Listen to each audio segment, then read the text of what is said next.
السلام علیکم۔ ابتدا ہے رب جلیل کے بابرکت نام سے جو دلوں کے حال خوب جانتا ہے۔ آج میں آپ کو اسماء الحسنی کے بارے میں اگلا لفظ بتانے کی پوری کوشش کروں گی۔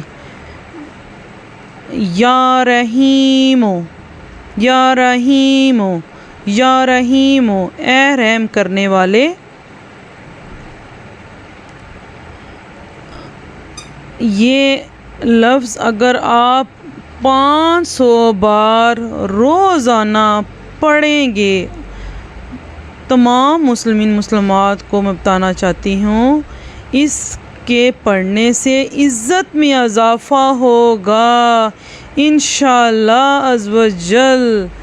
اور جو بھی مسلمات کوئی بھی پریشانی میں ہے، کوئی مشکل میں ہے، اگر اس کو کوئی مشکل آن پڑی ہے تو اس کو چاہیے 5 وقت کی نماز ادا کرے اور اس اسم اعظم کو 40 دن تک بعد نماز فجر کر لیں، ظہر کر لیں، عصر کر لیں، مغرب کر لیں، عشاء کر لیں، 5 نماز ایک مخصوص ٹائم رکھ لیں جس میں آپ آسانی سے اس وظیفے کو پڑھ سکیں۔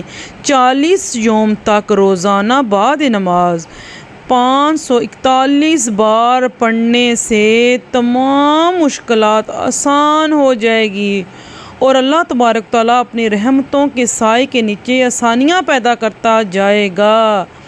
اللہ تبارک تعالیٰ تمام مسلمات کو آسانیاں بانٹنے اور آسانیاں عطا فرمائے، آسانیاں بانٹنے کی توفیق عطا فرمائے۔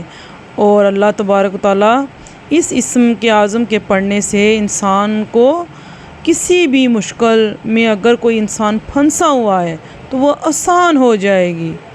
اس اسم کو اگر کوئی شخص یہ چاہتا ہے کہ میں موت کے وقت ایمان کلمہ نصیب ہو، اس شخص کو چاہیے روزانہ 298 بار پڑھتا رہے اور اس کا خاتمہ بالایمان ہوگا انشاءاللہ عز و جل، اور آخرت میں پل صراط کی منزلیں آسان ہو جائیں گی انشاءاللہ عز و جل۔ اگر کوئی مومن مسلمات کوئی مشکل میں ہے، پریشانی میں ہے، اگر کوئی قید میں ہے تو اس اسم اعظم یا رحیم و یا رحیم و یا رحیم کا کثرت سے پڑھنا شروع کر دے تو اس کے پڑھنے سے اس کو بہت فائدہ حاصل ہوگا اور وہ اس کو قید سے رہائی کا سبب بن جائے گا انشاءاللہ عز و جل۔ اللہ تبارک و تعالیٰ تمام مومنین مومنات کو اپنی پناہ میں رکھے، آسانیاں عطا فرمائے، آمین آمین یا رب العالمین۔